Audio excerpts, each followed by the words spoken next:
Buffer in. All right, we're live. What's up? We're live. We're live. We're live. Is there anybody? Oh, Kevin How we Hawthorne's doing? out there. Hey, Kevin. Good morning, Kevin.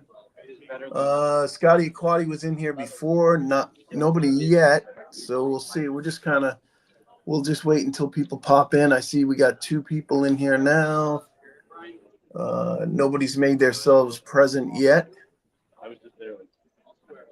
We got OJ down the bottom there. If you guys can see that, Kevin.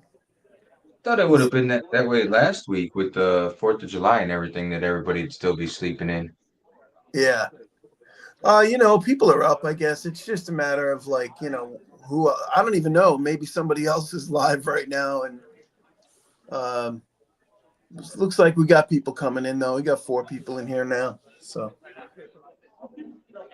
yeah, it's a little weird, though, because we have probably 7 or 8 people waiting in the chat. But this morning, not so much.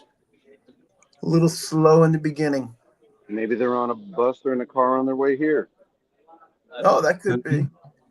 Yeah, we're up to hey, what's up, Scotty? We got Scotty Aquati in the house. Kevin Hawthorne, I called him out already. Says we got 5 people in there, Says but we got 5. 4 of them are probably There us. We 4. So we got one. What's up, Scotty? You got a little gold down there. I ain't saying she's a gold I've digger. never owned before. This is World Money Wins is on deck. Right here. What's up, World Money? Showing the gold. Korea gold piece. World Money, you wanna hit Oh, that that looks link? cool. We can see better here. No, not good.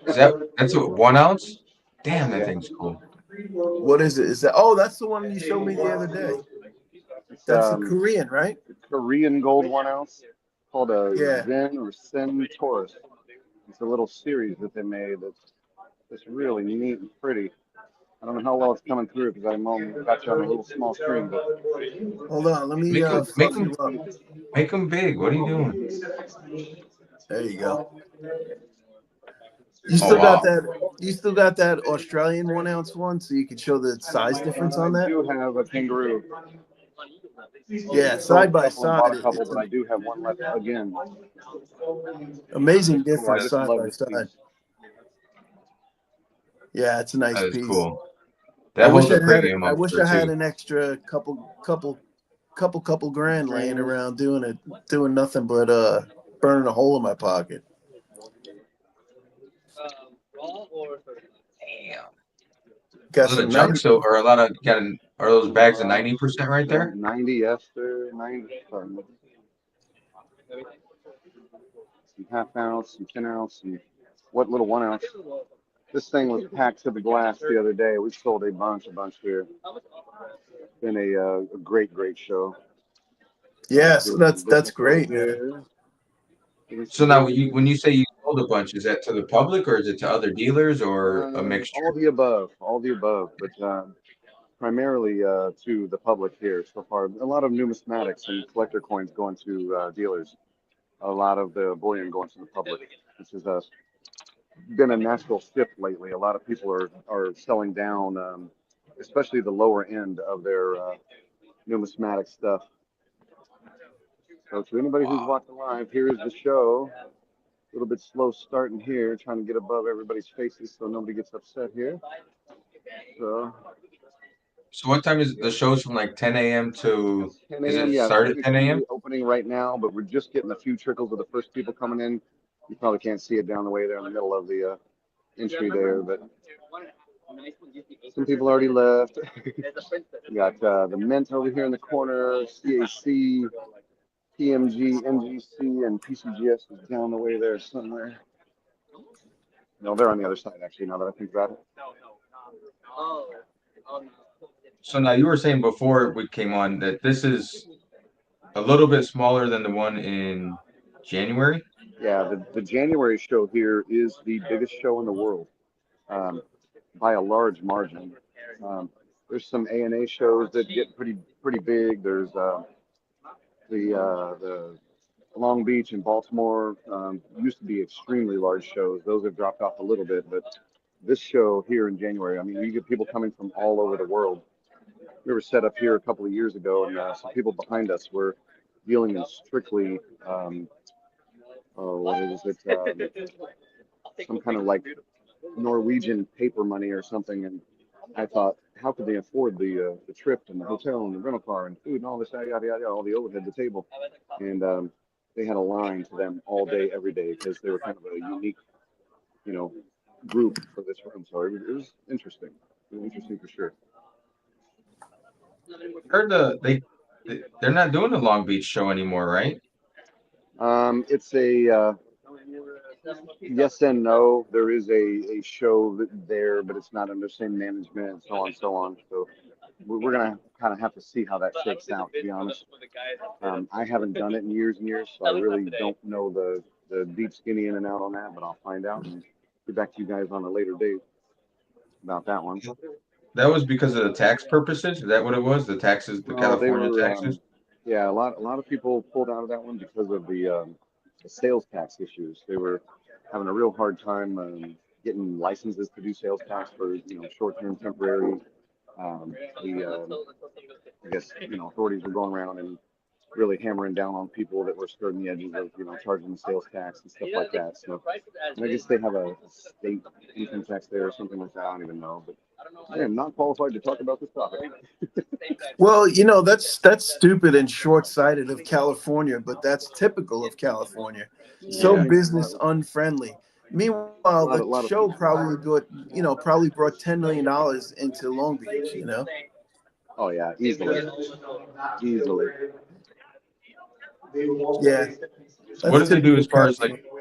what do they do as far as the taxes there at the fun show? Do they do do they stick with the Florida tax We're laws? actually here set up in Florida, so we have to charge sales tax on anything that is not U.S. government made, that's under $500 in aggregate. So to the best of my knowledge, they basically are going to make us charge sales tax on anything under 500 non-U.S. and you have to have it all gold or all silver, to be able to jump to 500 to surpass the sales tax.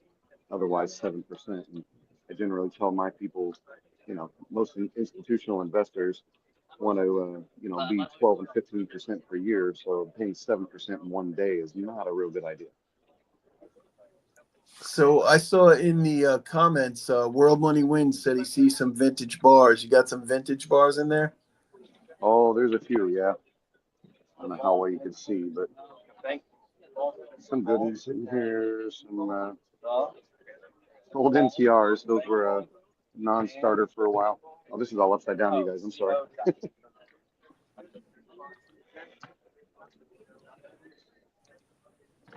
There you go. Nice case, absolutely. When are you gonna make it to the Vegas show? I'll tell you what, we kind of revamped our crew here in the last couple of weeks and really looking forward to doing more shows in the next year. So you're actually on our target list for the next year or so here. Nice. Because some of the I mean, most fun I ever had at any shows were in the Vegas shows back in the day when it's they not had a that like Circus and some of those. it's not a big show, but I mean it's still I mean, what would you say, like 100 tables? Blue collar? Yeah, I would say so. It's a lucrative show, though. I think it's a show Yeah, where you can make money. I think a lot of people worth go in it. Yeah. there. Oh, I would say for certain. It's a well, and that's another show that a lot of dealers like to go to because they can write off part of their trip and actually go and enjoy themselves in the evening still. So it becomes partially a vacation, not just a working trip. Yeah, that's true. And a That's a good little, point. it's like a dual benefit. Yeah, you see, I tended to see a lot of the dealers bounce around from table to table. The local guys that I know, and I saw them going from table to table with big briefcase, probably full of money or medals or both, and bouncing around there and making deals. So Oh yeah, yeah. There's I some I guys could that just roll hard.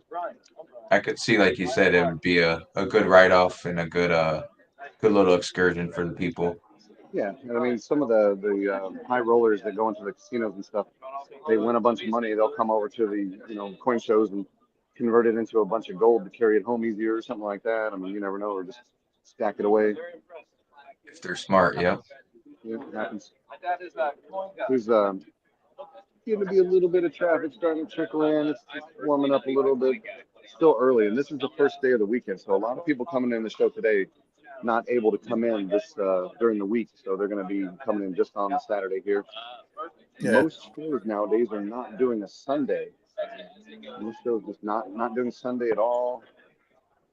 Get me on there. Yeah. What did they charging for parking this year? I mean, obviously. What was the charge for parking, fellas? $22. Or no, it was $20. 20 per car. Yeah, So that's this is my ridiculous. crew right here. Taylor on the left and the white, and TJ on the right in the blue or gray or whatever it is. So we were talking a little bit beforehand, and so you find the fun show a little overwhelming, even as a dealer and a collector type. It really can be. I mean, there's so many people on board, so many dealers involved, so much going on. There's just no way you're going to hit everything and, talk to everybody. Even as a dealer, there's so many people and so many dealers you meet over years. You're not going to get to everybody that you even want to. Even trying to squeeze in time to go by and say hi to a buddy if he's all the way across the room can be tough sometimes. I sat down a couple of years ago and did the math on the January show. It's much bigger than this. It's probably half to 2/3 of the size of that one.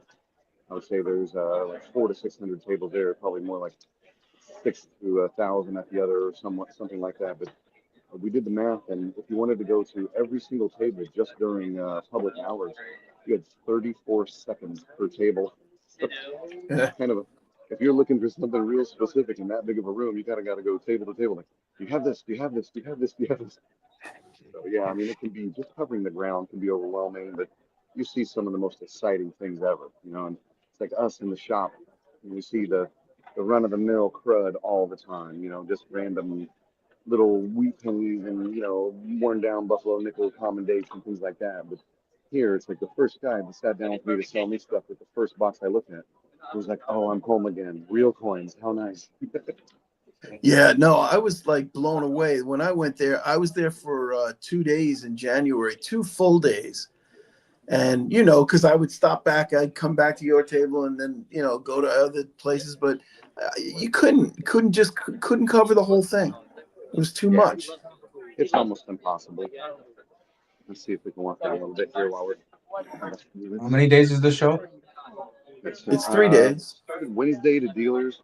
Got some gold shirts here. Little gold plated notes and stuff. Just some neat stuff going on here.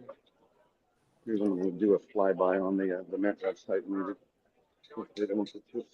Do they try and divide it up at all, like numismatic stuff? There's Like, your Mint website, or not website, your Mint set up there. There's CAC over here. Some really nice jewelry set up here.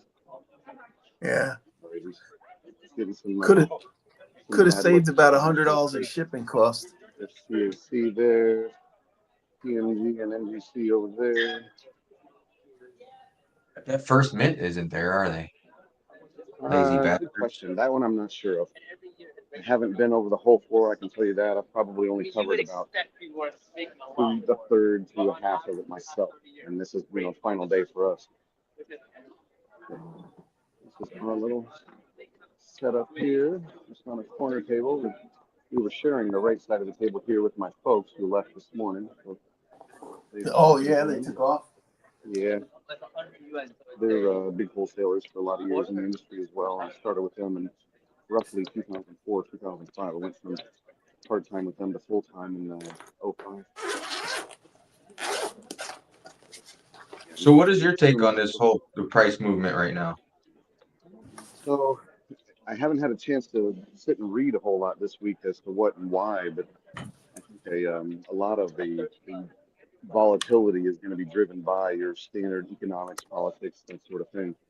A lot of that lately with, the Trump administration in place, making waves and all the wars going on around the world and so on. So we're in an interesting market, interesting times, and I think people are afraid of the markets. They're afraid of the dollar and what the dollar is going to mean when all this is said and done. So they're looking for things to put money into. We've seen this trend going on for, a couple of years now, 2 or 3 anyway, since kind of what most people would call the end of COVID. really a lot of people wiping out big bank accounts and annuities and things like this, pumping money into metals and real estate, hard assets that they can sell back into the market at some point, depending on, what it means at that time. Strange days though, but I think the real bottom line of it all is that no matter who's in office, they're going to keep printing money. And until we stop that, we can pretty much count on gold and silver to be holding their value, and paper money, absolutely not, or digital, whatever you want to call it, the modern dollar. But I would say it's almost an inevitability that we're going to continue to see a very large inflationary pattern, happening again and again and again as we go forward. And I think that's driving a lot of people. Even collector coins, we're seeing a lot of the public was buying very specific, very high-end collector coins. I think in the spirit of just putting them away, that they would hold their value, if not accrue, a larger value over a long period of time, just kind of squirreling things away. Um, it's similar patterns we've been seeing in our shop lately. Most folks selling, not as many buying by far, but those that are buying are shifting to really high-end collectibles, blue chip type stuff, I would call it, if we were talking stocks. The key dates, the long-term keepers, that, and then just metals as a solid foundation on top of that is really a good trend going forward. The more rare, the better, or the cheaper you can buy the most amount of metal, the better.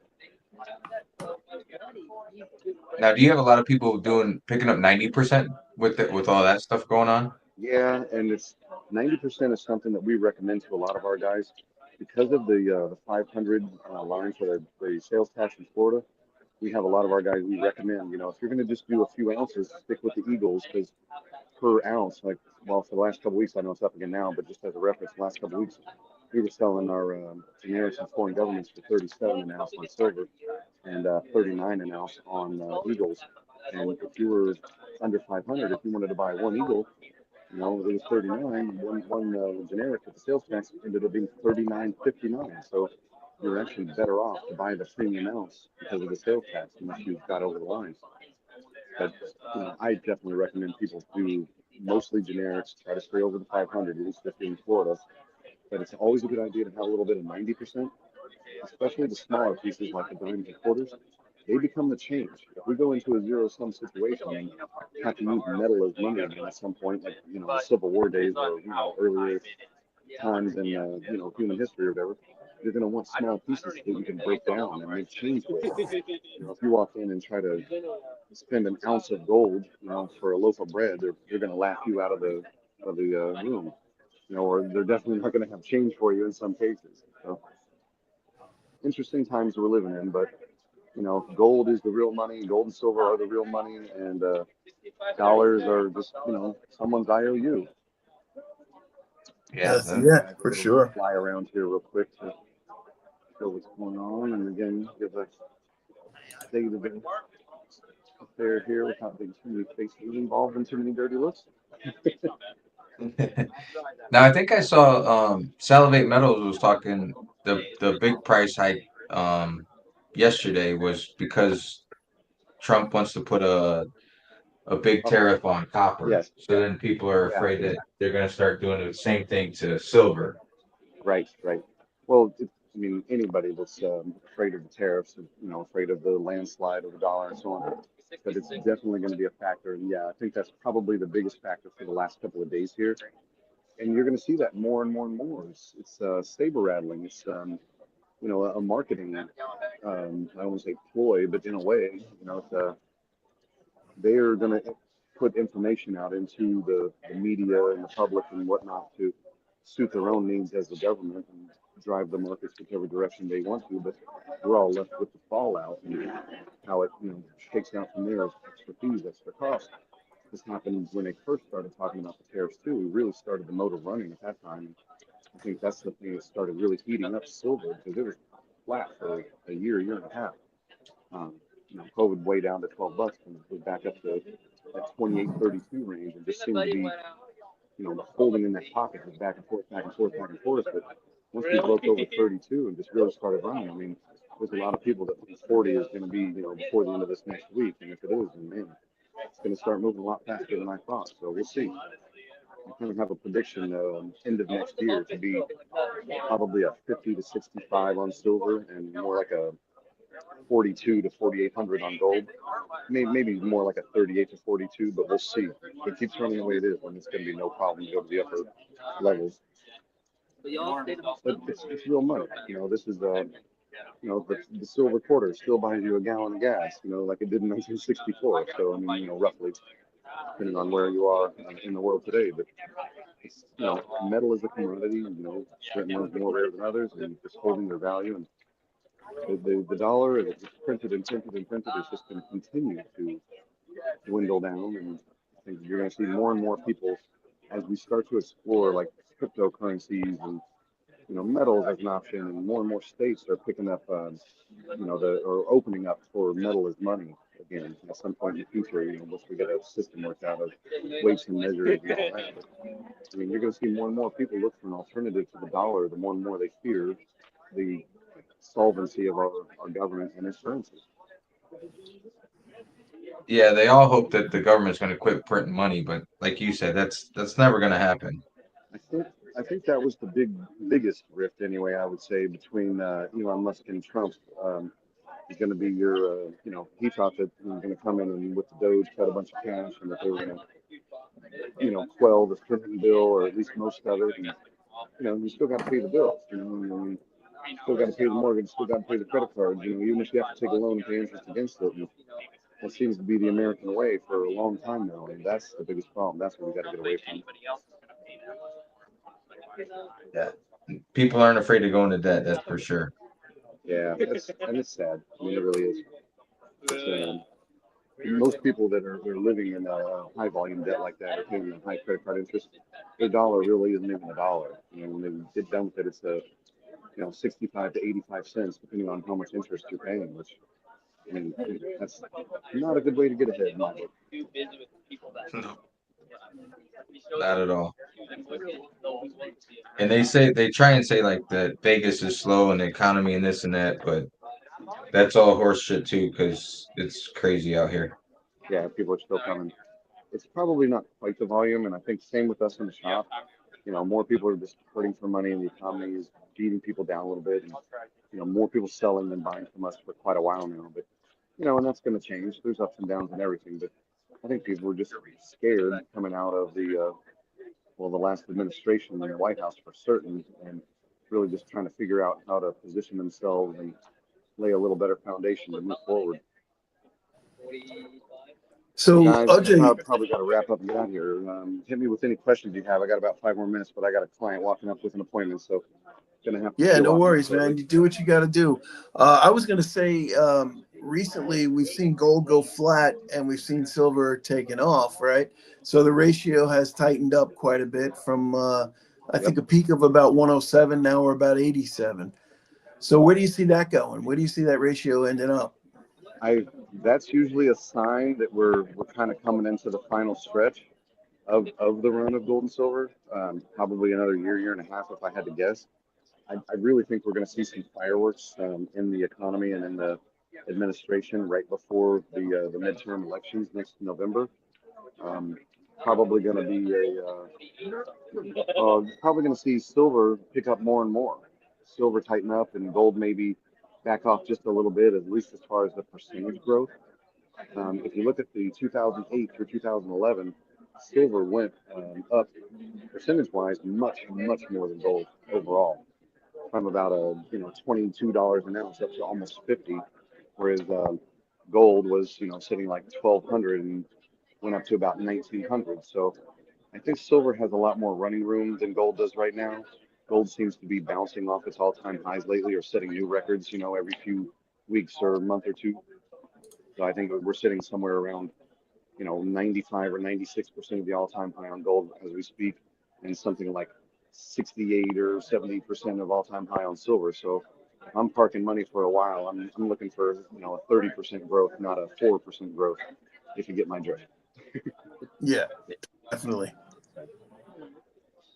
Yeah, it seems like gold hit that 3,500, bounced down, and hasn't been able to get back there. Meanwhile, silver is having its run, which is Yeah. Silver was bouncing up against that 32, 33 for a long time, and it finally pushed through.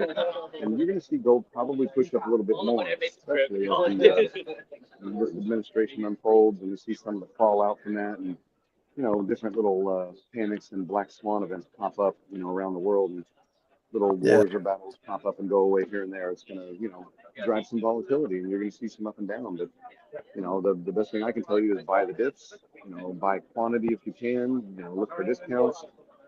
People, especially at a show or in a shop, dealing with professionals, never be afraid to ask for a discount or a best price. Every little bit helps. Yeah, no, for sure. I think silver right now, though, is on a technical breakout. I don't think it really has too much to do with what's going on. It blew through 37, which was resistance from like 11 years ago. Yeah. And now it's basically got a clear path to about 45. And once it tears through that, it's in clear air. So I think, honestly, I think we're going to see 50 before the end of the year. I have a lot of theories on that, and yours is one of mine as well. I agree with that in some levels, depending on a few things happening. But I don't know that we move quite that fast if it runs up, but all bets are off lately. I mean, the markets don't move like they used to. I'm coming up on literal anniversary of 20 years on the 16th or next week in my career in this industry. I mean, before the COVID era, the last 3 years anyway, for sure, 3.5, we never saw gold and silver move more than maybe like 1% in a day, and that was extreme. Now you're seeing 1 to 2%, full dollar Yeah. on silver, which is unheard of. I mean, until recently, unprecedented. Other than maybe the early 70s. But it's incredible. I think more and more folks are hunkering down, looking to the future, looking for a little more stable place to put their value and their wealth, to not sit in the bank and dwindle down to nothing. But guys, have a great one. I got to peel off. My guy is here and rolling, so I got to get out of here. But hopefully you have a great day and enjoy it. And one more little fly around the show here for everybody. Thank you for taking your time. I know you're Anybody got busy any with other the show and questions real everything. quick I can hit before we peel off here? All right, guys. Everybody be safe and have a great day. Thanks, Thank you OJ. guys You for too. having me. All right. Thanks, OJ. Appreciate your time, man. Good Thank calling you the so man. much. Vegas, good talking again, brother. Thank you, bud. You guys be Appreciate your safe. time. Have a great one. Talk See soon. you when you get back, brother. Have a great one, everybody. Bye-bye. Bye. So we got World Money Wins with us. Hey, what's going on, man? I'm going to fluff you up, make you big here so everybody can see your Hear me? pretty face. Am I sounding okay? Yeah, you sound great. All You good. sound great. So I didn't know you did face reveals. I hadn't seen your face in any of the other videos. Did you always do the face thing or no? It took me a while. It was just mainly just comfort. I'm not very good at public speaking, so Yeah. I ship most of my stuff off to Vault, so I'm not really that worried as far as security. Yeah. Now I saw that. I saw that in one of your videos. You said you sent it overseas, right? Yep. Wow, that's crazy. Do you feel? Does that make you feel a little antsy at times, or? No, that actually makes me feel a lot more comfortable because I trust other governments more than I trust mine. So Oh, I got you. I got you. I have it somewhere beyond the reach of my government. Right. 'Cause So I'm gonna guess, but you don't have to confirm. I'll guess that it's in Switzerland, but you don't have to say. Some of it is there. Most of it's in the Cayman Islands. Oh, okay. Well, that's close We'll enough. go eventually and do a video there and audit it. Yeah. That's where Blue Collar hangs out all the time. Oh, really? Yeah. That's where I keep my gold, Cayman Islands. I've never been there. Yeah, it's actually beautiful. Cayman's beautiful.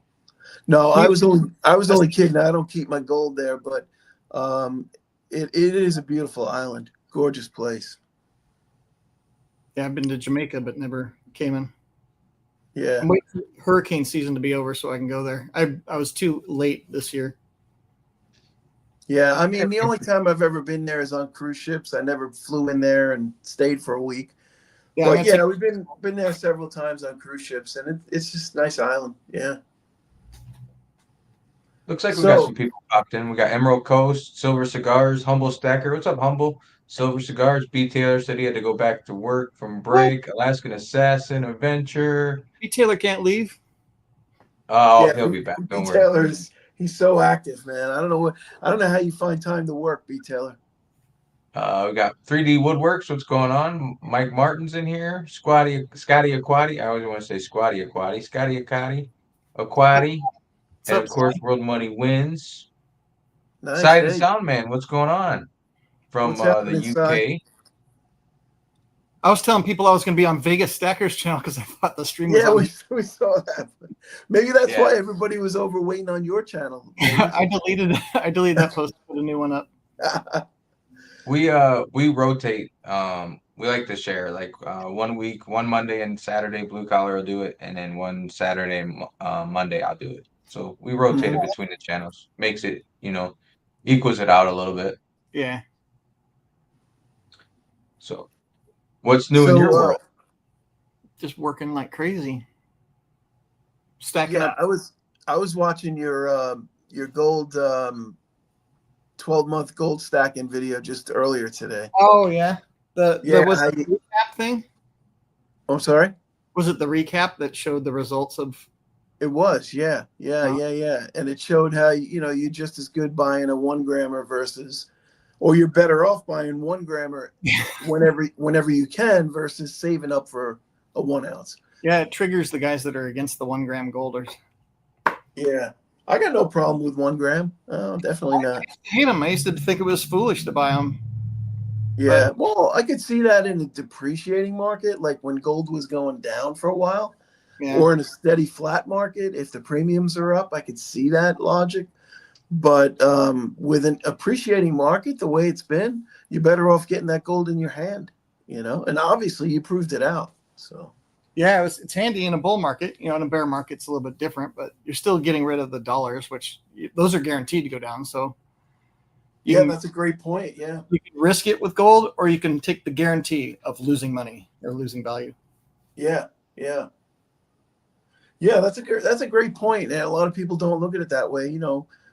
Some people park their money in other areas, stock market, Bitcoin, whatever. But I don't know. I trust the metals. Yeah, me too. I don't think you can go wrong with either one. And not a lot of people, but some people will talk about like the gold to silver ratio. So they buy silver with intent to swap it to gold. And that's sort of like buying fractional gold in a way in itself too. Yeah. If you can't afford like a larger piece of gold, it's probably a much better idea just to do silver instead. But there's some people who want to have some gold. They just want some gold, and they, if the price is running away from them, they're saving up for an ounce, and they're just never going to get it. Right. And you made that point also about silver in that video. You said, if you can't reach up for the gold, just buy silver, and eventually, you trade it into gold. Yeah, you can trade it if you want, or you can just keep it and separate new dollars or get rid of new dollars into gold if you want. Yeah, I saw another video where you were going through the bins of stuff that you bought. Now, you've been doing this for 30 years. I would imagine you got a warehouse full of silver somewhere, but I mean, it's just.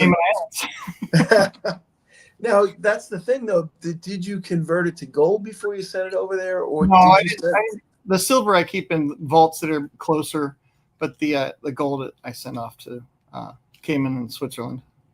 Gotcha. Yeah, that's pretty awesome.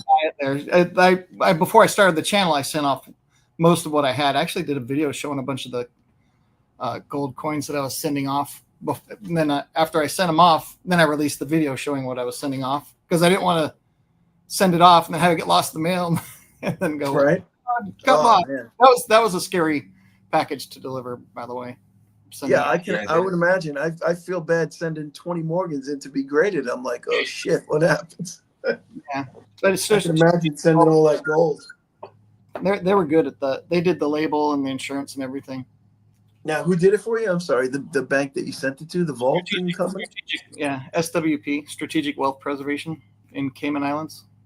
Sweet. That's Mark Yaxley's company. Mm-hmm. Yeah, that's amazing. I obviously don't have enough gold to do that, but if you got a big stack, man, you got to protect it. But like you said, Yeah, if you Somebody's keep- always going to find out where you are, who you are. Yeah, no matter what, even with YouTube channels, people don't want to show their face because they don't want people to figure out. I can find Silver Dragon's house. I can go to his house. Yeah, It's not hard to figure out who people are on the internet. yeah,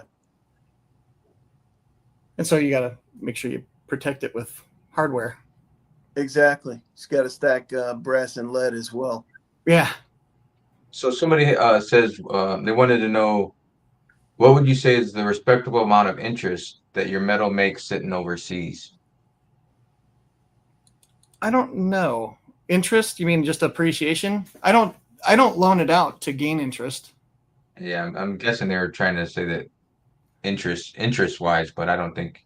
Maybe Yeah, how much it's grown in value. Was that a legit question, or was that like a troll question kind of deal? Who said that? Who said that? Oscott Alt Building Company. Oh no, he's a good guy. Oh, okay, that's one of your guys. He's a stacker. I got Yeah. you. I'm gonna He's a prepper. nice. I'm gonna subscribe to you. Actually, He's a, probably he's a try and gold, get that. gold and silver is money kind of guy. And it is for sure. Yeah. So you have a lot of good coin shops in your area.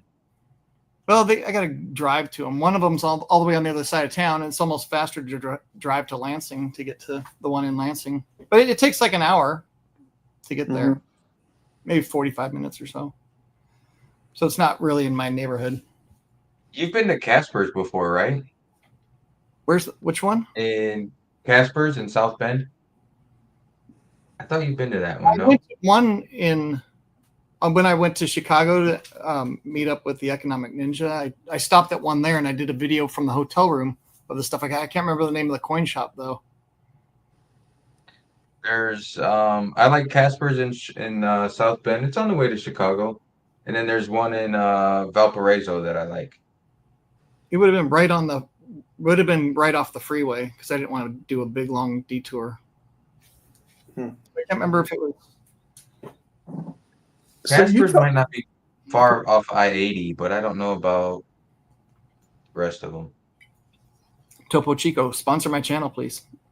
yeah. I love that. So you talk a lot about the Silver Symposium. You want to say, just kind of explain what that is? And I know don't a lot of, think anymore. I actually got one of the Silver Symposium. Is that backwards on your screen? no, it's facing the right way. Looks Oh. good to me. On my screen, it's backwards.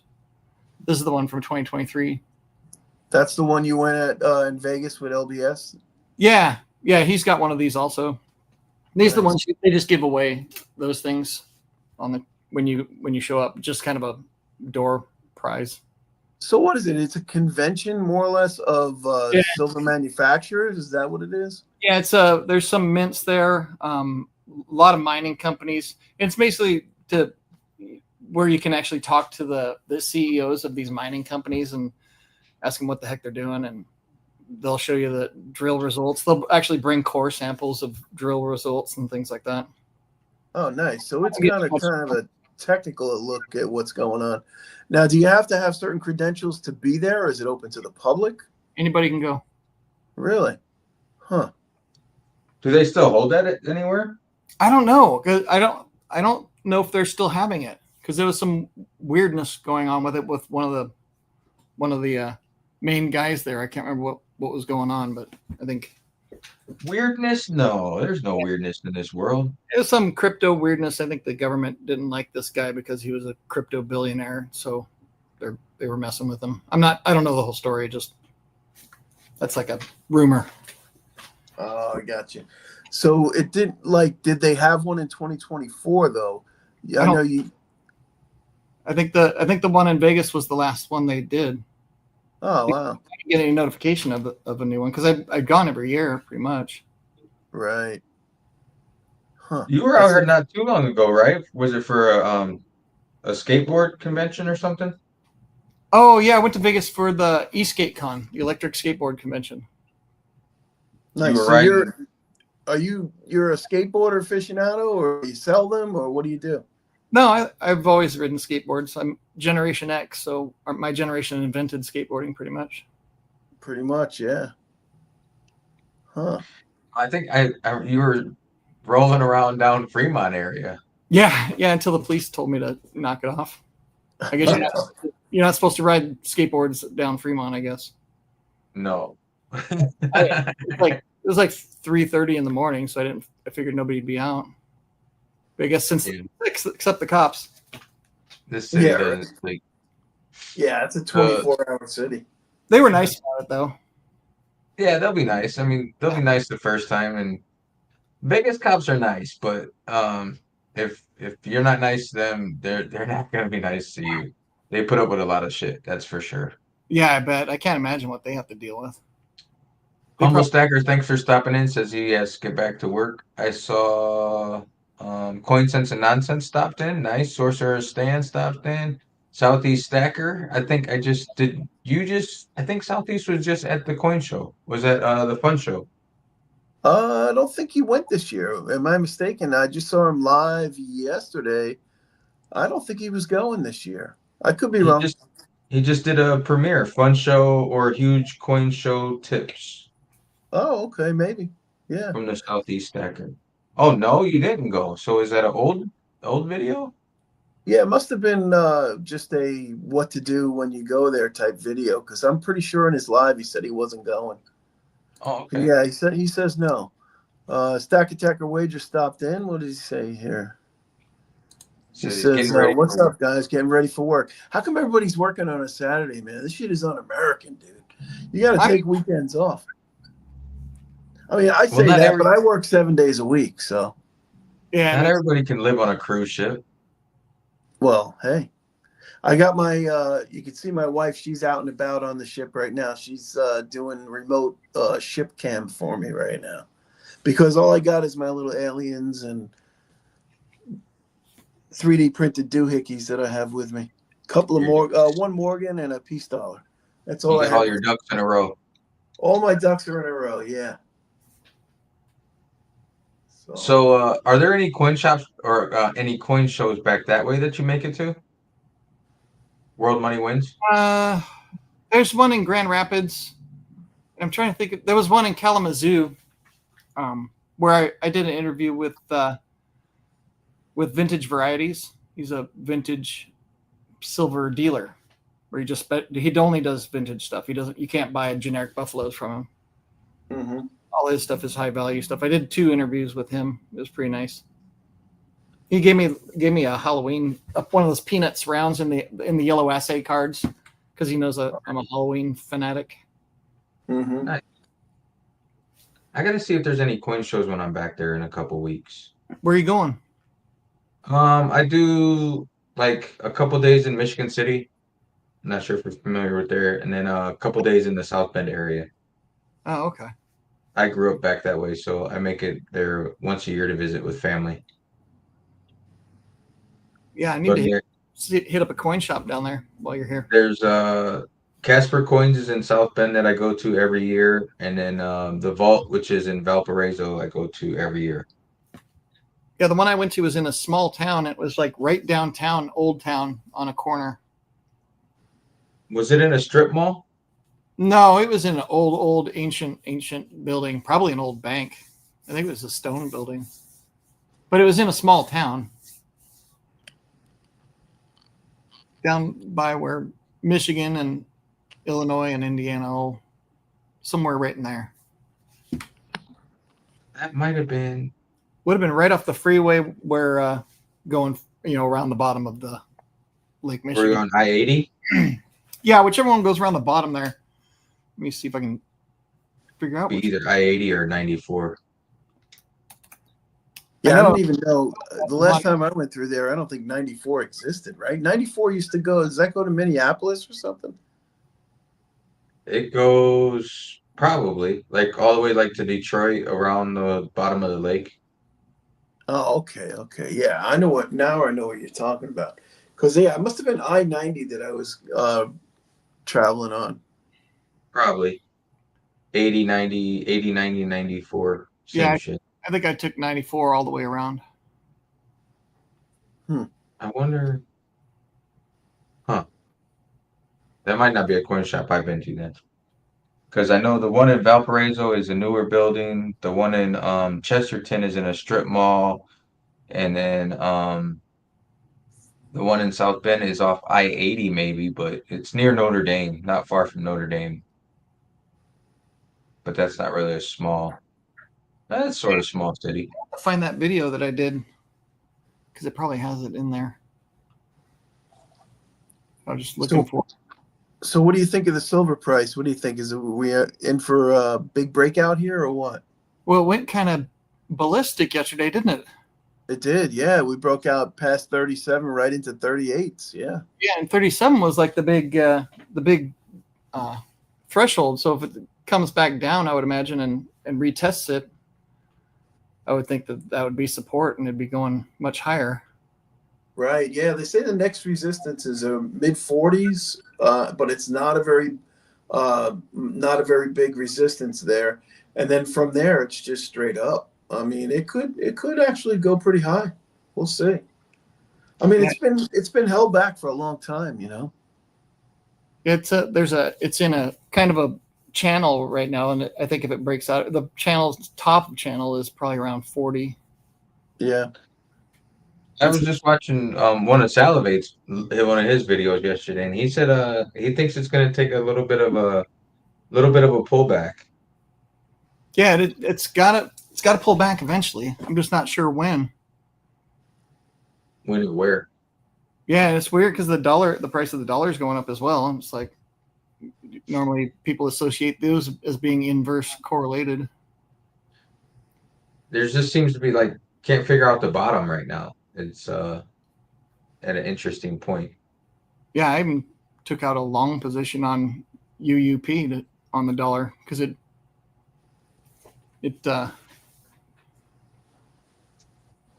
Well, yeah, the dollar was what was it, like 97 on the Dixie or something?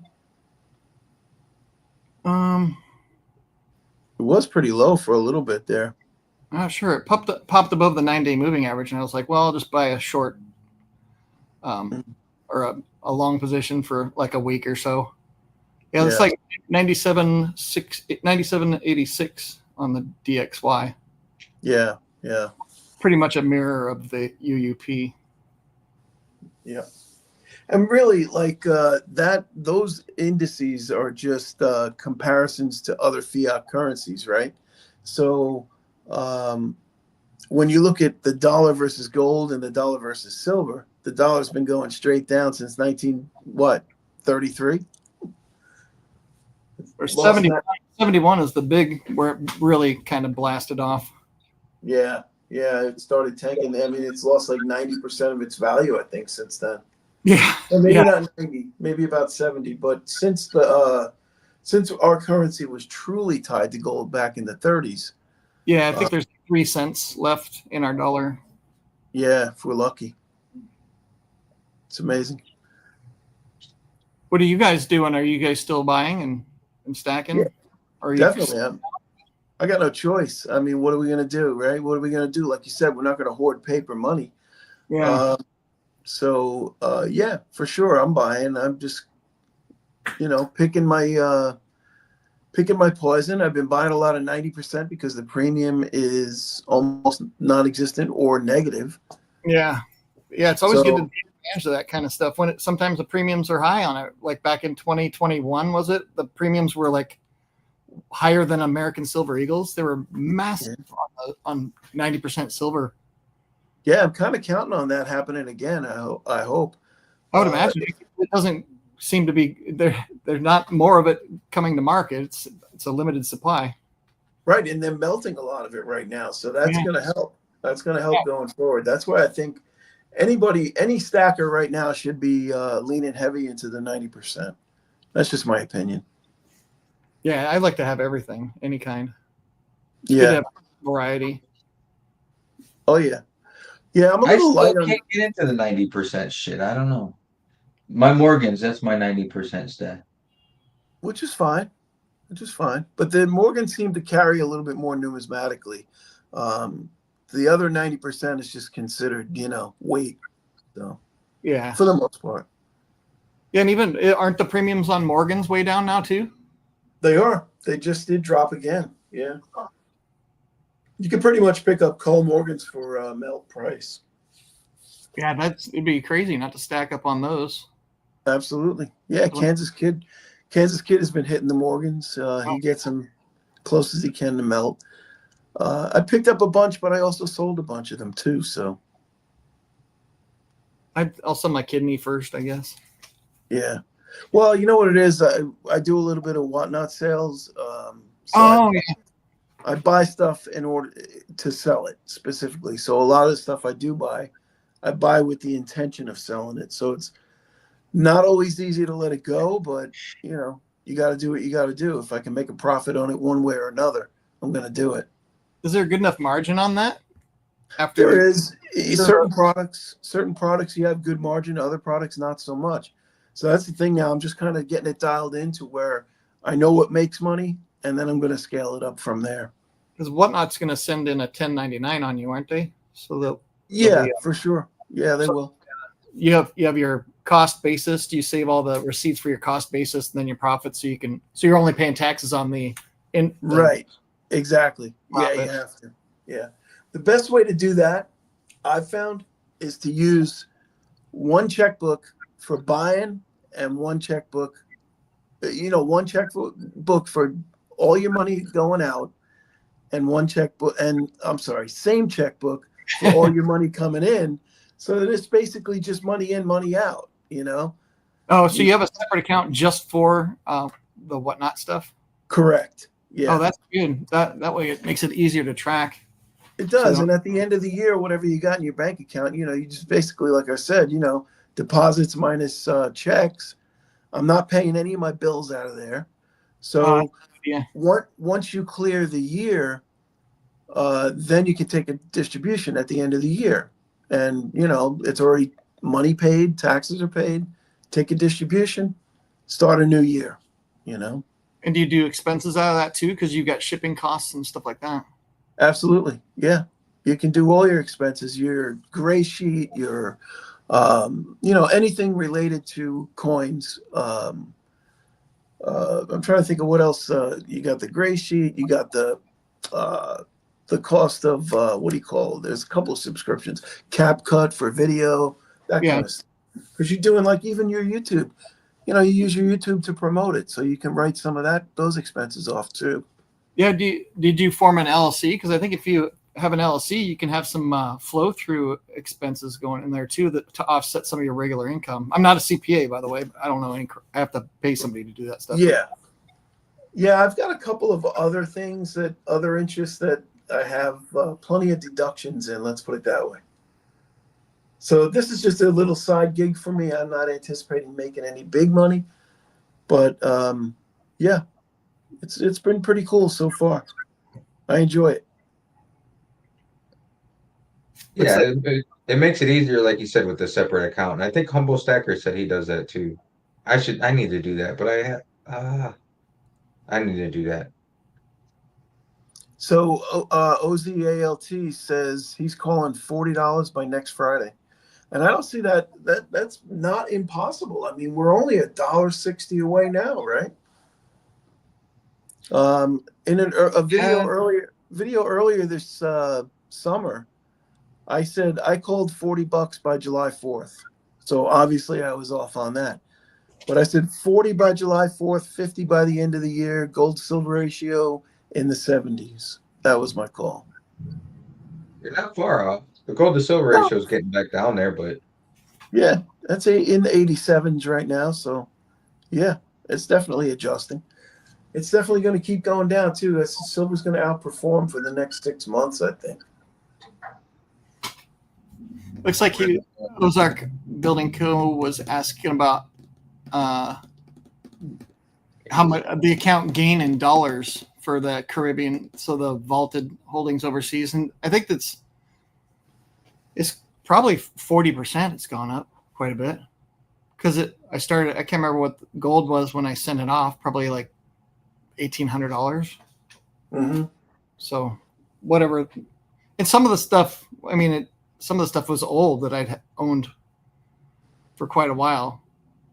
So since I sent it off in 2020, it's probably gone up 40%. At least, yeah, probably closer to 60 or 70%, right? Yeah, it's probably doubled. Interesting. So how does that work with tax purposes? You don't sell it, you don't pay taxes, right? No sale, no taxes, and it's in a country that doesn't have any reporting requirements because it's a non-financial institution, so there's no reporting. Right. I mean, What if I about wanted to pay taxes, I could, but there's not many things I fear in life, but the IRS is one of them. Yeah, absolutely. What about the cost of the vaulting service? Obviously, it's worth it because you're doing it. Yeah, but, it's a percentage of the value. it's a percentage of the value. I see. Yeah. Okay. So the more it goes up in value, the more you'll have to pay. And it's pretty light. I can't remember what the exact number is. It's like, oh man, I can't even remember. It's on their website, but it's maybe $400 a year or something like that. And do they have a minimum? Like you have to send them a minimum amount? I think you have to send them 3 ounces. Oh, that's it. But yeah, it's not a ton, but I think you need to have, they have a minimum amount, which is based on 20 ounces. So if you have less than 20 ounces, you're paying a higher premium. So it's better to have, I think it's 20 ounces. It's either 12 or 20 ounces. So Yeah. you should have at least the amount that they're charging you for. Because if somebody sends off a 1 gold coin, that's not worth their while to have an allocated, segregated box just for 1 coin in it. Makes sense. Yeah. And the security, I guess you're obviously okay with the security of it. Yeah, they got an awesome new vault. They built a whole new system there, a whole building. Damn, I was thinking, for the amount that you mailed down there, I might have got on a plane with it and just brought it myself. Yeah, there's some risk there when you're going into a foreign country with a lot of gold. Yeah, could they confiscate it on the way in? Is that a risk or? I would imagine that I think you can get it confiscated anywhere. I think if you step out of the taxi on your way to the airport, a police officer can confiscate it. Yeah, that's, man. Well, you have to declare it too if you're flying over with it, right? Yeah. There's all sorts of, people just don't fly with that much stuff. I think busybodies might be like, freak out if they saw that, be like, oh my gosh, this is some sort of drug kingpin. Yeah, money laundering scheme. Yeah. So speaking of that, when you sell it, right, are you going to sell it down there and they don't have any?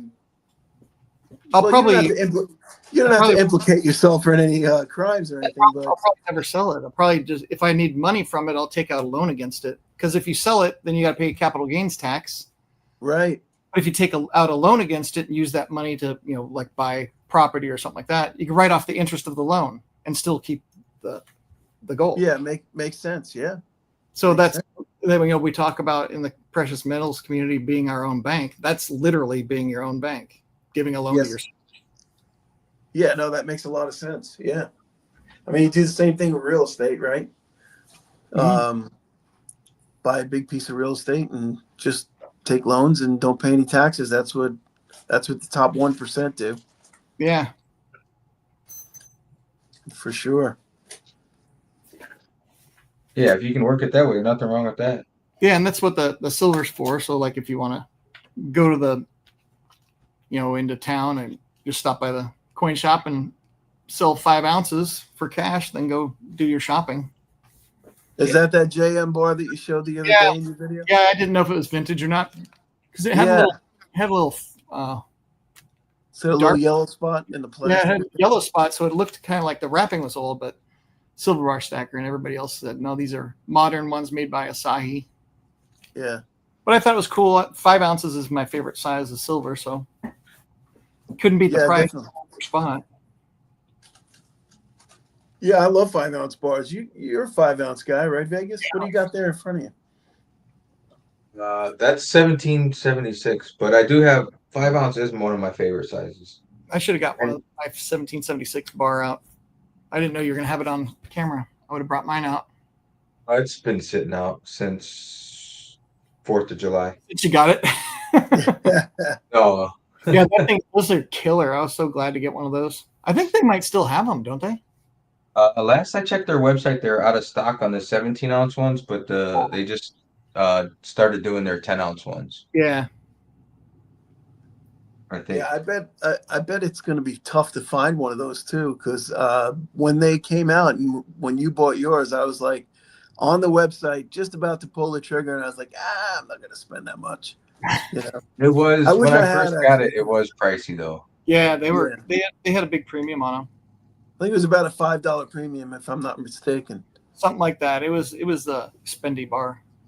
Yeah, but now you look back now, and it's way under spot. Is it? I can't remember what the spot price was when they released them. Oh, It was has like a to year be- ago. It was over a year ago. Yeah, I'll have to look Yeah. at my invoice. yeah. I'm going to say it was probably spot was probably 26 at that time. Oh, that would be nice. Yeah, no doubt. Anything. I think I paid around 700 for it. Oh wow. Wait, let's get the calculator out. Hold on. So 700. that's 39.41 an ounce. Oh wow, that is pretty spendy though. Oh yeah, so it's right at spot price right now. But We broke even.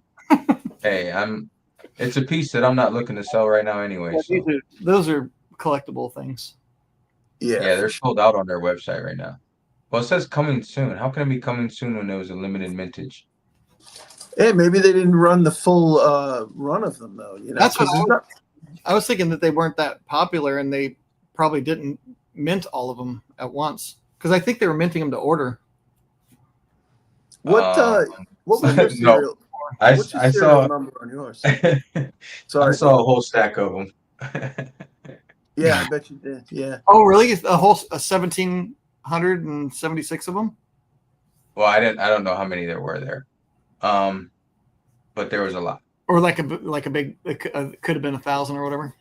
Yeah, there was a lot of them. Yeah, that would be cool. Their So- Folds of Honor bar is really nice too. What's They're what? your serial number on yours, Vegas? 21. 21. Wow, you got an early one. I did.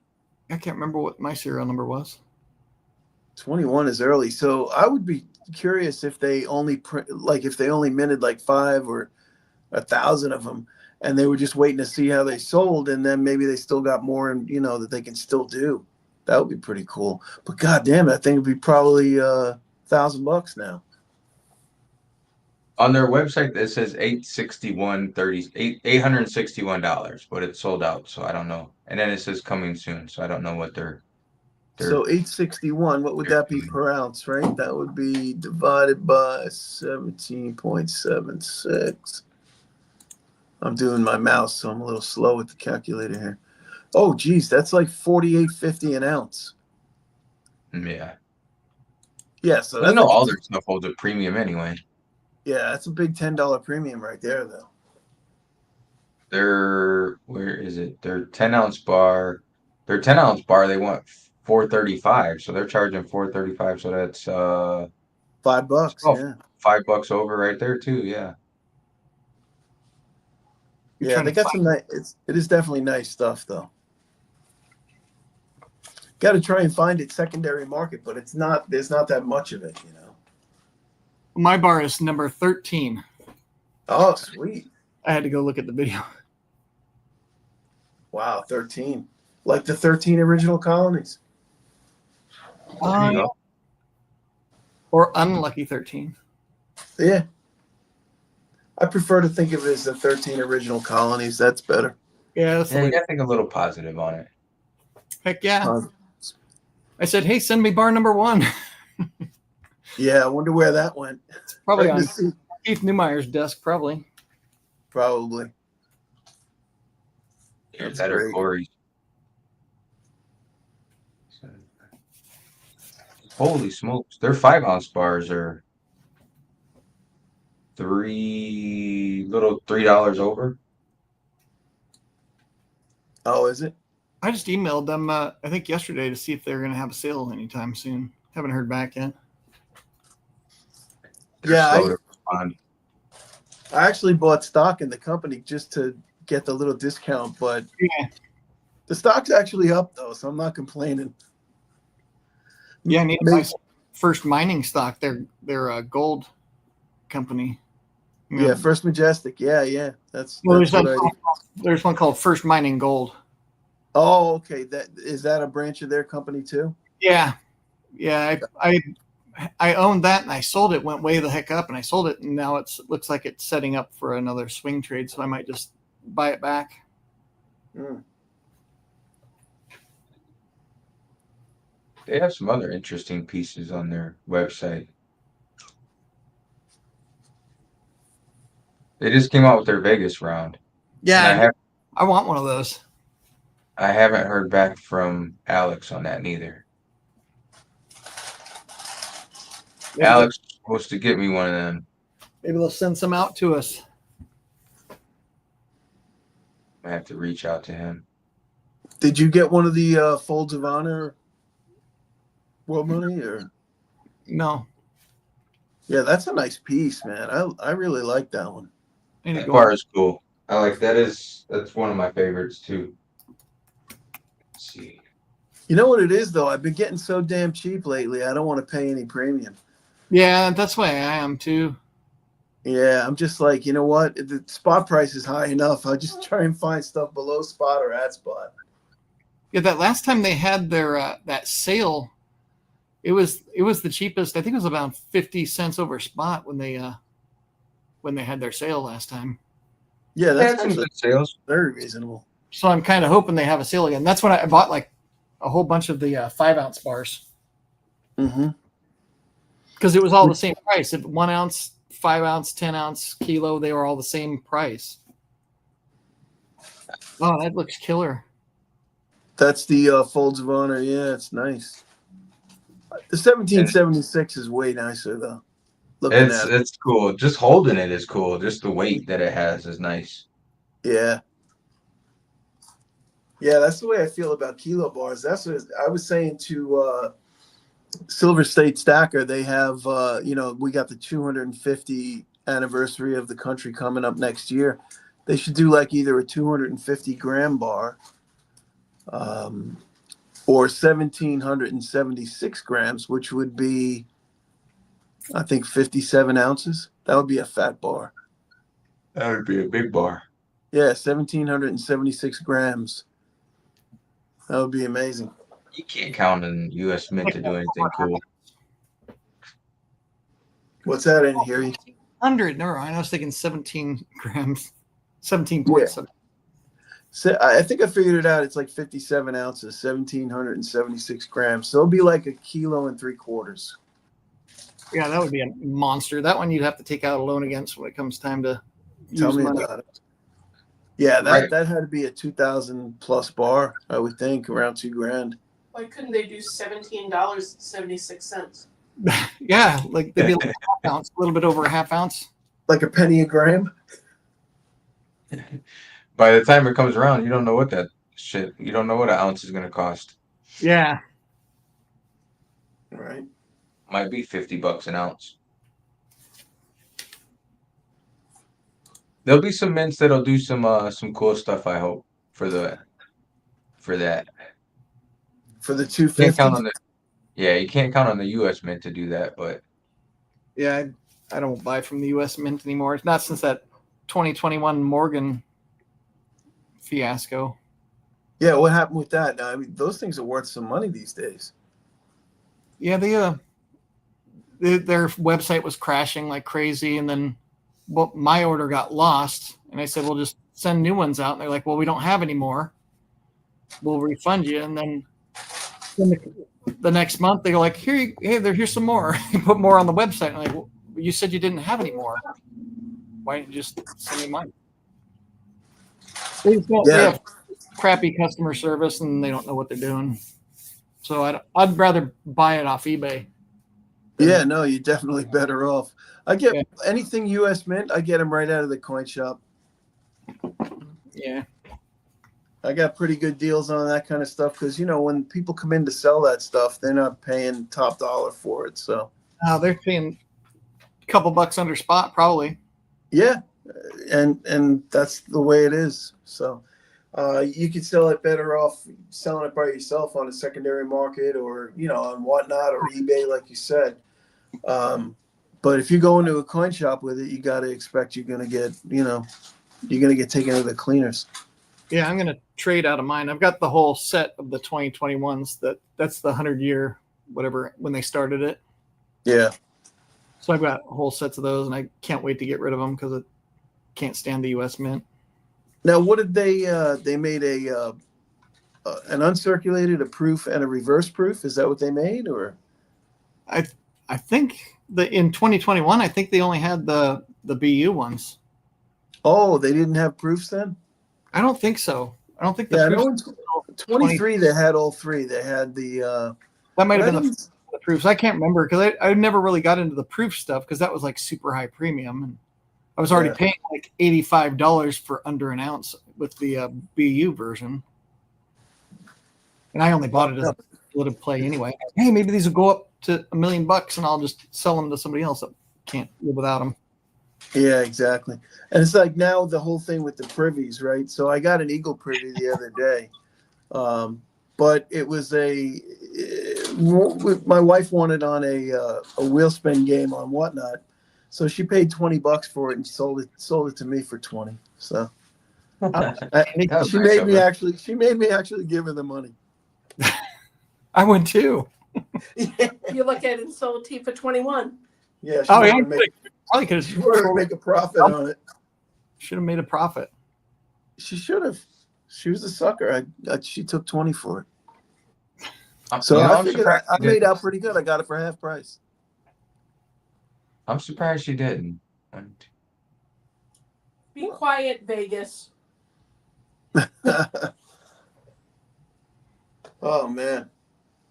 Yeah. So I No, sent you a nice Perth mint piece. Be nice to me. yeah, you did. That's right. I don't even know if it's real though. Yeah, but I got. Might not be. I got it on Reddit. Who knows?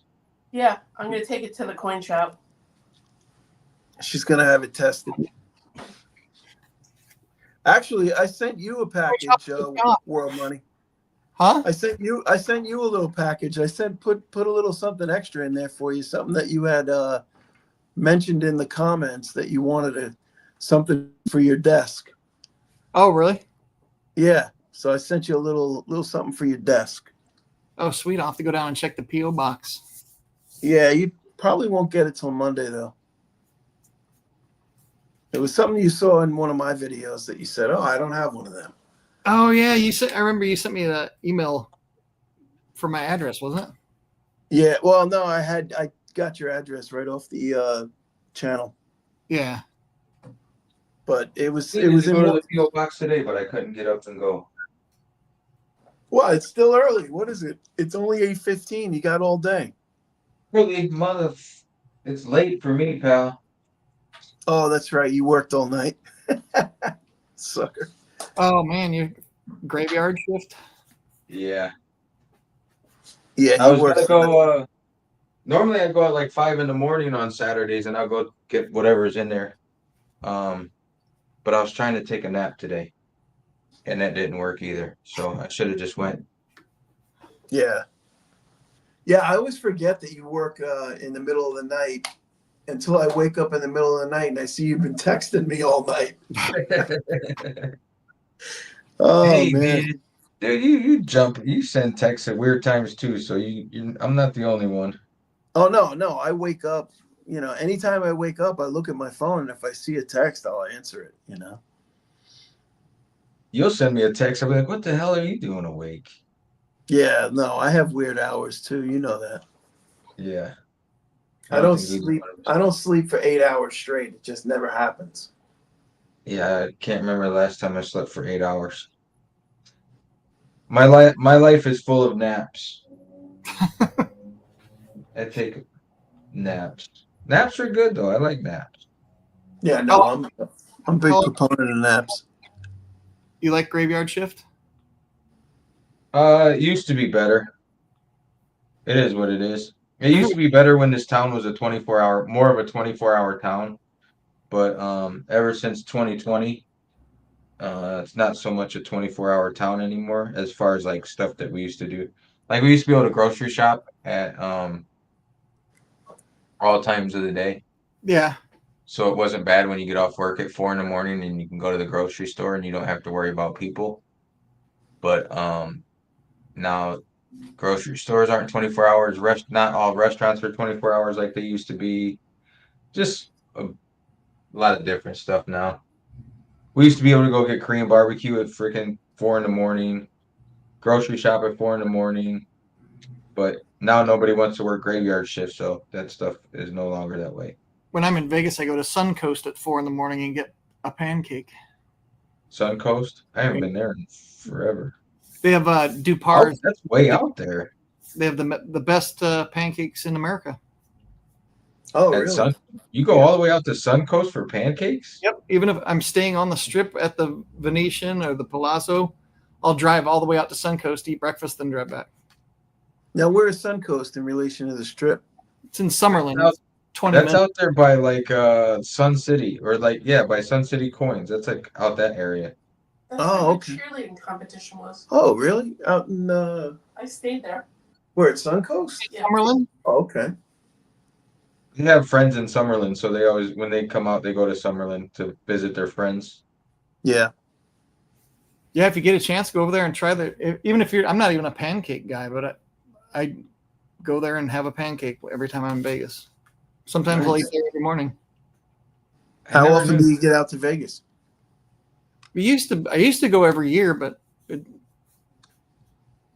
I don't know. I think the last time I was there was the Silver Symposium, and the time before that might have been 2020.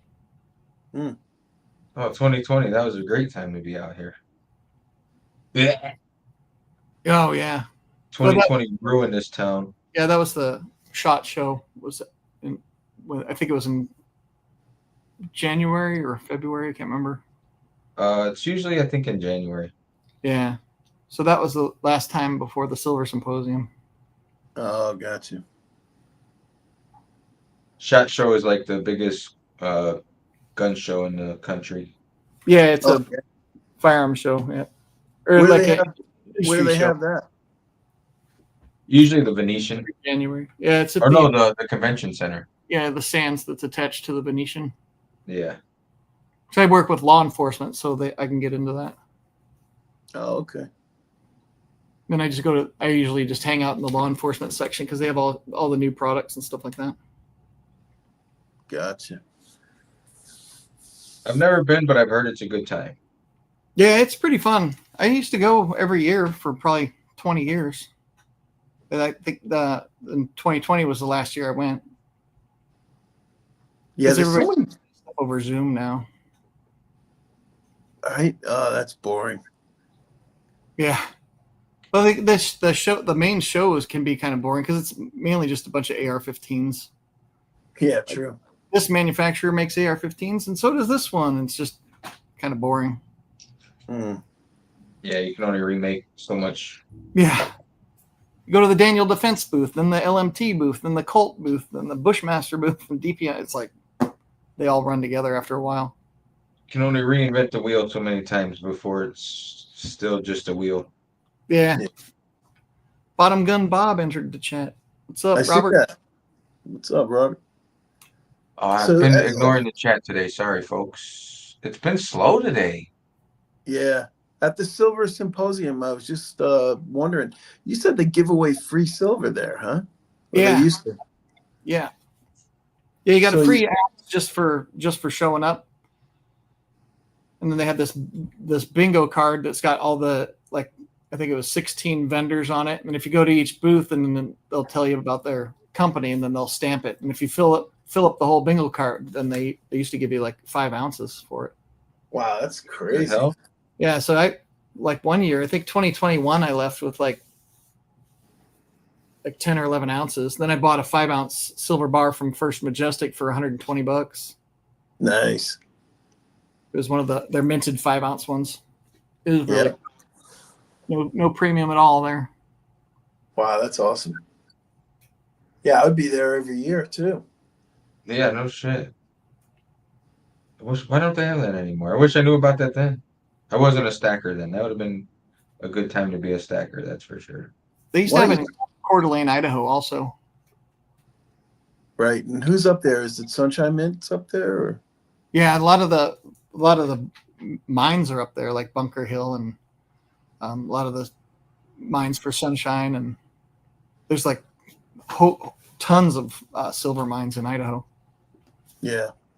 That's like the Silver Valley or something like that. They call it, where all the mines are. And that's strictly silver mines, though, right? Not byproduct mines like gold and copper mines, byproduct. I think they're all, I don't know. I never really paid attention.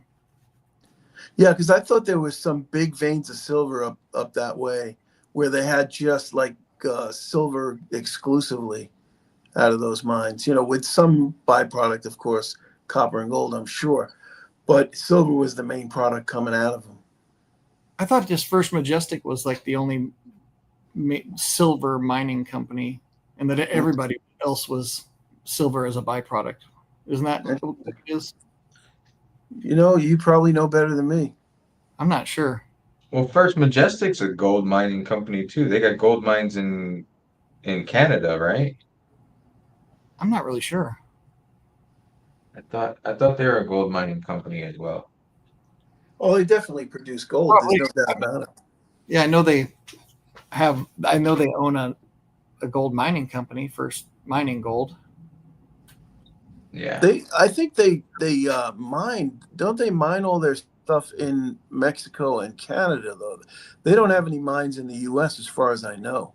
Yeah, I'm not sure. Yeah, I believe their mines are in Mexico, but their corporate is in Canada, I think. Yes, that is true. Yeah, they are a Canadian company as far as I'm concerned. But I'm pretty sure that all their operations except their mint is in Vegas, but their mining is in Canada and Mexico. And then they ship everything into Vegas to mint it up. No, they do, yeah. They used to use Scottsdale. Oh, Yeah. that's right. Yes. Sunshine also for a little bit. I've got a Sunshine, a First Majestic. I can't remember if it's a bar or around, but it was done by Sunshine. Yeah, they did it. Yep, that's true. So then they finally realized that it's just they might as well just do their own shit. Yeah. Yeah. Yeah, I did see a video recently on that, and they said that their margin on minted products is way up, obviously, because they're making it themselves. So, They don't pass that along though. well, no, why would they? Absolutely. As long as people are buying it and it's considered a premium product, they're just gonna, cash the checks. Yeah, it might take a few years too, because setting up a new mint, they're probably in the black still, or in the red, or whatever it is. They're probably underwater until they get enough profit to pay off setting off the whole mint up and everything. Right. No, I'm sure. Now, I'm pretty sure though they said they have an operating profit operationally, but I'm sure they, like you said, they have fixed costs that they're writing down, and they're probably still losing money on that operation. But cash flow wise, it's profitable. On paper, they're losing money. Everything's on paper. Everything's on paper. Yeah. Yeah, I don't know. I never heard him talk about the books of First Mint before. I know that First Majestic, the parent company, is super profitable. Yeah. I know the one time I was talking with Keith, who was their is it Keith? No, Alex. Alex, which was their CEO. No, Alex is he was in charge of their internet stuff now, and I don't know what his title is now. He just changed his title. But when I was talking to him, he had a phone call from like one of the richest people in Canada that was placing orders with him. So they do volume, that's for sure. Yeah. Yeah, I think the video I just saw was pretty recent, and they did go into the financials of the mint itself. Not in too much detail, but enough to say that it's running positive cash flow. Oh, that's good. Yeah, it is very good. Yeah. That's awesome. I mean, he said it was probably the best thing they did as far as not subbing out that portion of their business. They figure, hey, if we're mining it, we might as well mint it too, you know? Of course.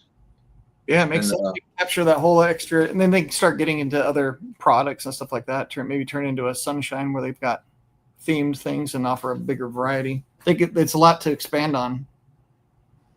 Yeah, and it's also it's a public face too. A lot more public than just a mining company, Yeah. and could bring investors, you know? Yeah, I still wish they'd put a year on their bars though. Oh, but nobody does that anymore. They put a year on there. I bugged them about that. I bug them about it all the time. I said, put a year on there, then it's a collectible. right. And it doesn't matter now. I mean, if it's 5 years old, who cares? But someday it's going to be 50 years old. Yeah, well, even if they started doing it now, then if you get one without a date on it, then you got the first edition bars. Those are super collectible. There you go. Price just went up. Yeah. Oh, man. Doing a serial number would be super hard, but a date would be pathetically easy. Yeah. I Oh, yeah. don't think it would increase their cost at all. Shouldn't. Yeah. Should be pretty simple, pretty straightforward. Yeah, whatever they stamp the rest of it with, just put the date on there. Just make a new whatever die for it. And Yeah. that's something that nobody does either. So that would be, not too many of the mints out there are putting years on their stuff. Yeah.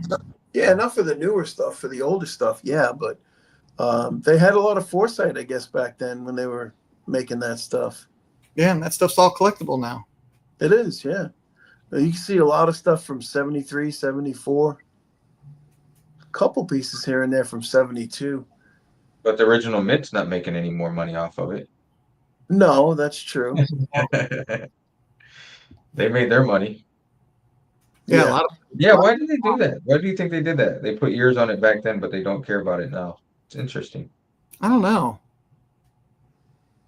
I wonder if it Right. has something to do like when you get close to the end of the year, you got to figure out how many you got to mint to get through that year, what you're going to sell, and are people going to want to buy a 25 and 26? You know what I mean?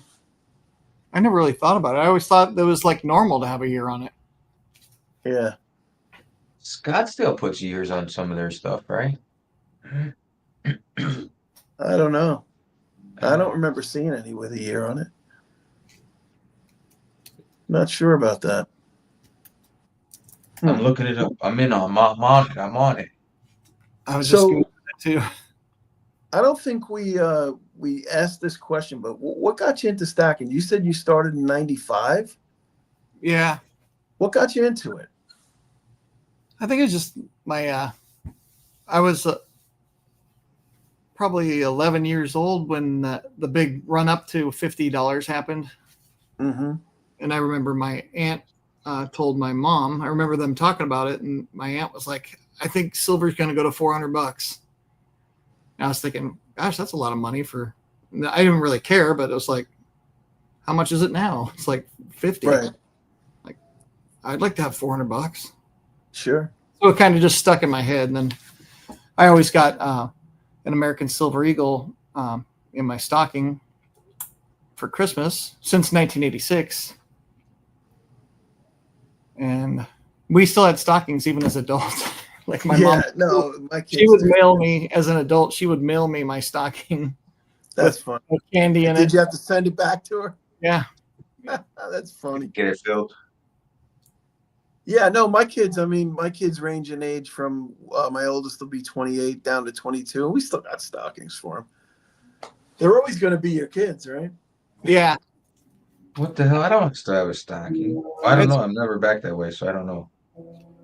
I had some friends that had some 100-ounce bars, silver bars, back in the early 90s, and I always thought those were cool. They were only like $400 a piece back then for a 100-ounce bar. And so I bought like a 1 pound. It's an American Silver Eagle, but it's like, I can't remember. It says 1 pound on it. So I'm not sure if it's a troy pound or a regular pound, but it was a big, huge coin. So either, I don't know how many ounces that it was. I should probably weigh it so I know. It's a thick, big, huge copy of an American Silver Eagle, and I paid $95 for that. I think in Oh wow, 1995. nice. So I don't know if it's 16 ounces or however many pounds are in a troy pound. How many pounds are in a troy pound? Maybe chat can help us. Yeah, Google. I should probably go get it one of these days and then actually weigh it. right. So that was, let's see, you got to figure 95, even if it was that, $5 an ounce, $6 an ounce at that time, Yeah. maybe 7. I always remember it was under $100, so I was like, oh yeah, that was 95. Yeah.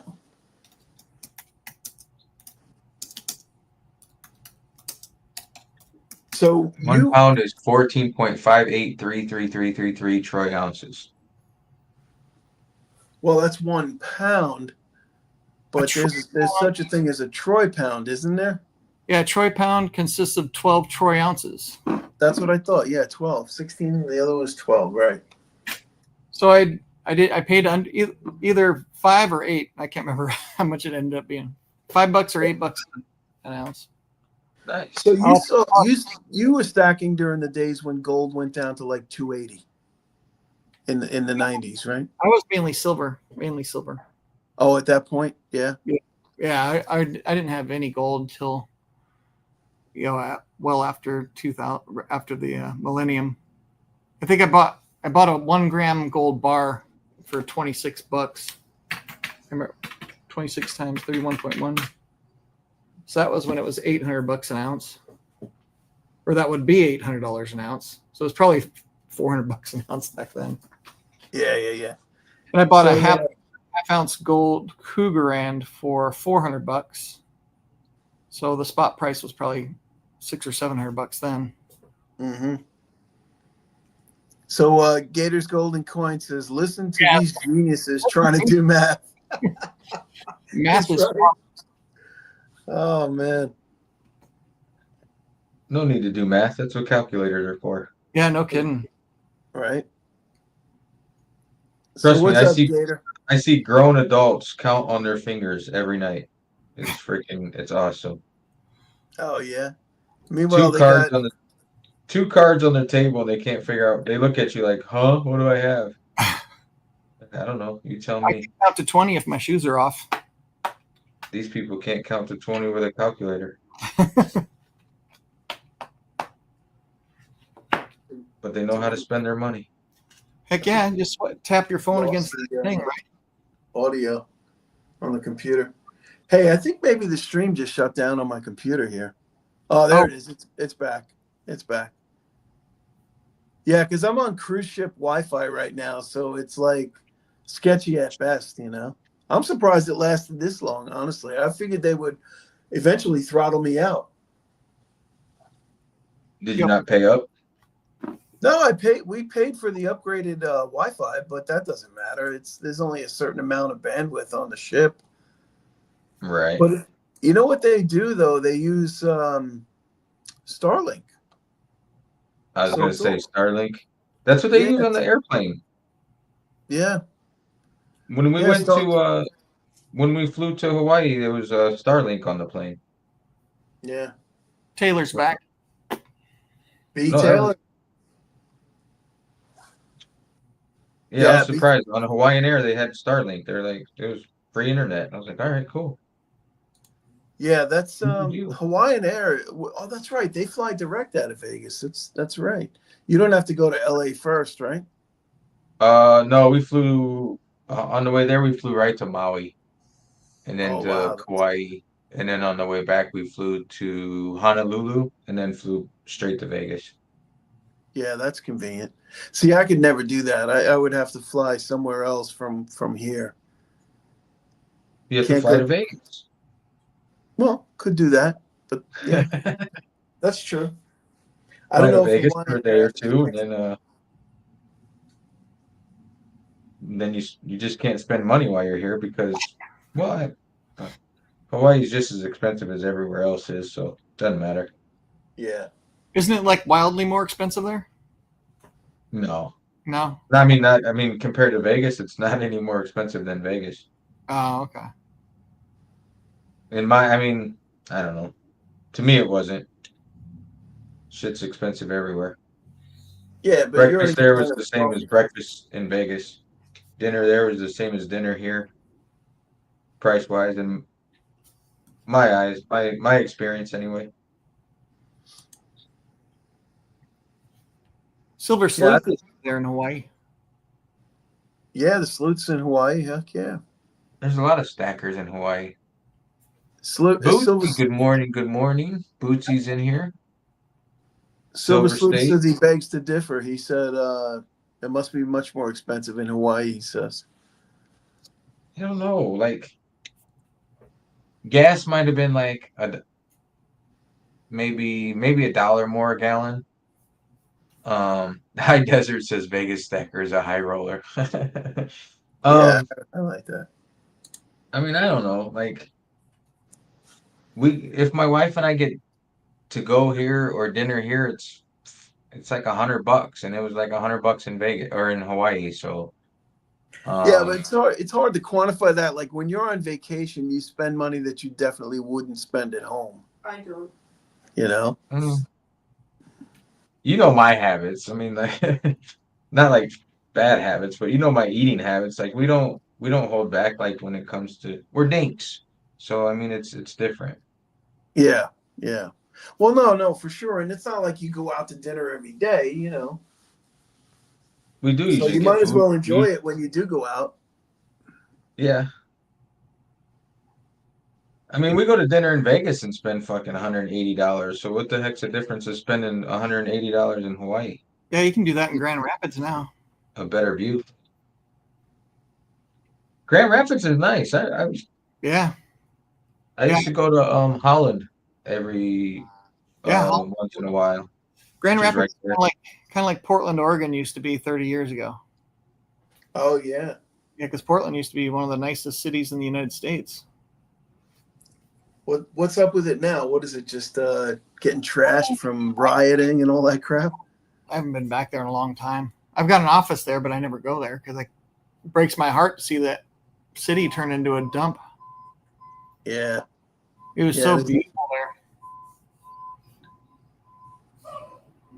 You know, I St. have Joe's a nice area too, up by you, by your way, or used to be at least. I don't know if it still is. Grand Rapids or where? St. Joe, I don't know where. St. Joe, Michigan. I don't know where that is. I don't know where St. Joe. That's right up there by Holland and Grand Rapids area, isn't it? Probably. I don't get out very much.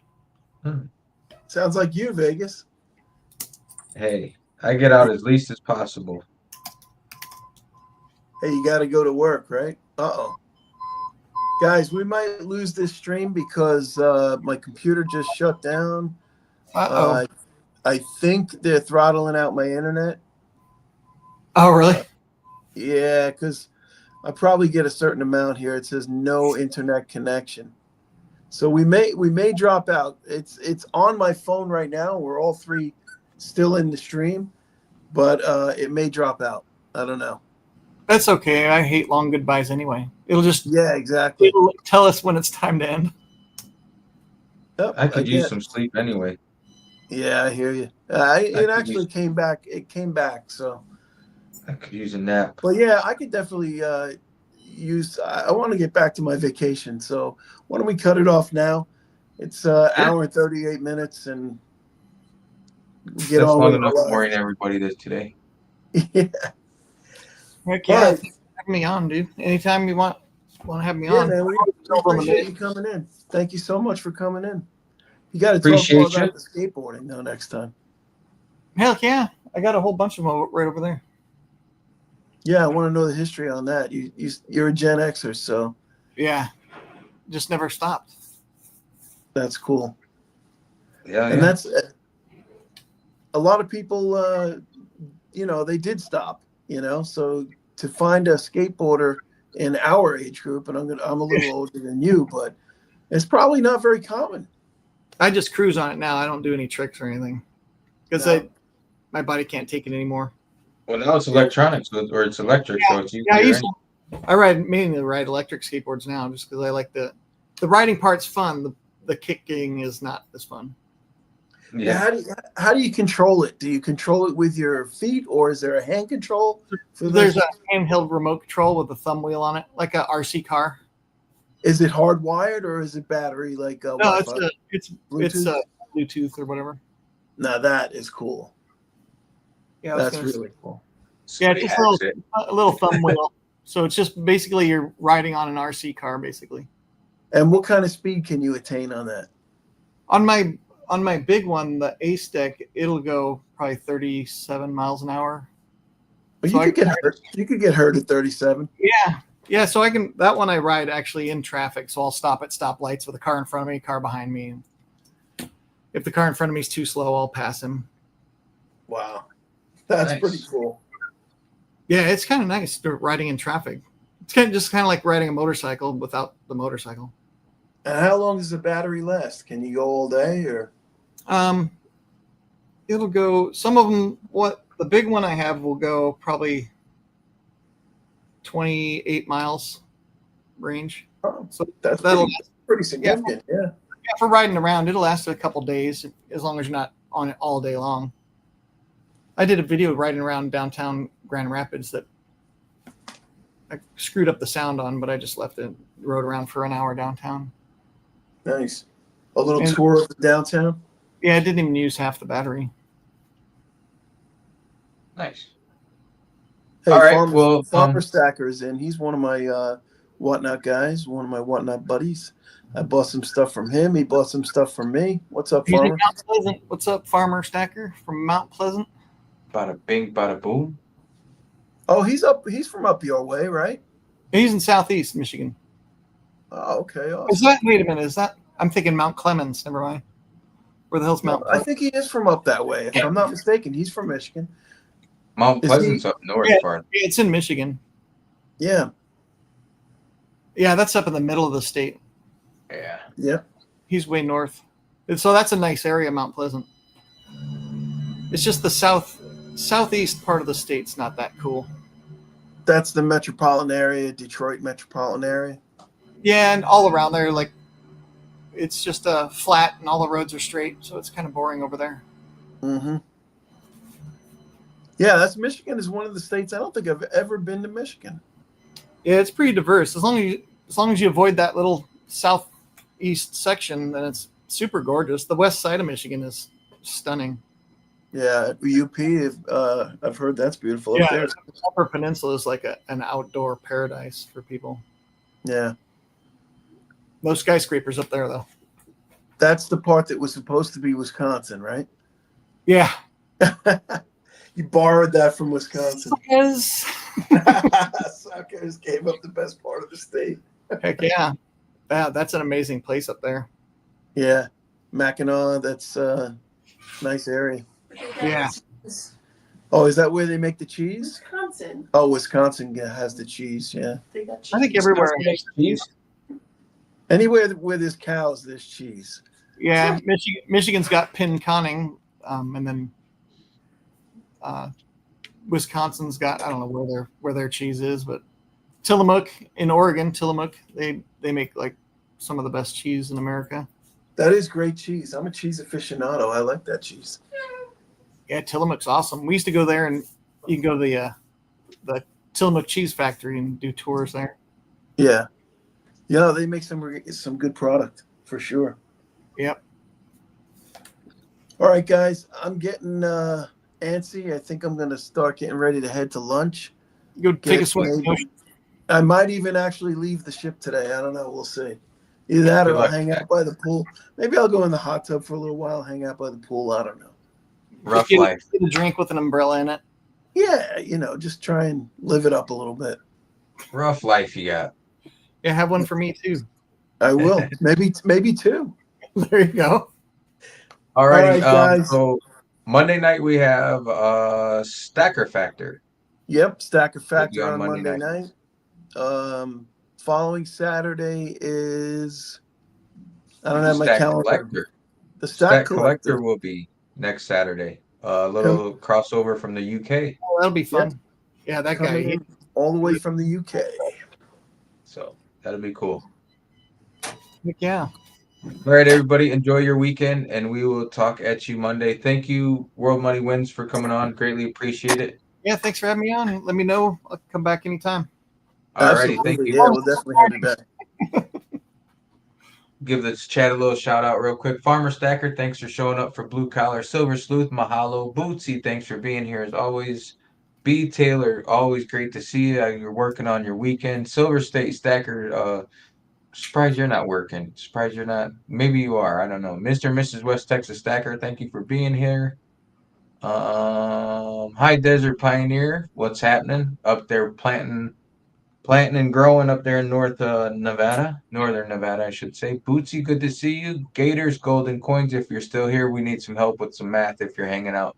Death from Below, Robert Wachowski, great to see you as always.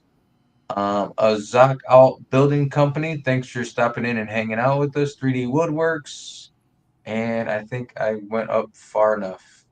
If I missed you, I'm sorry. Thank you for being here. You missed Collar me. gets to enjoy. Average Jane, as always, good to hear from you. Thank you for showing us the ship. Yep. And thanks earlier to OJ from OJ's Coins for showing us around the fun show. Absolutely. Thank you, guys. All right, We'll then. talk to you on Monday. Yep. Take See you care, guys everybody. Enjoy your Saturday. later. Later. Later, guys.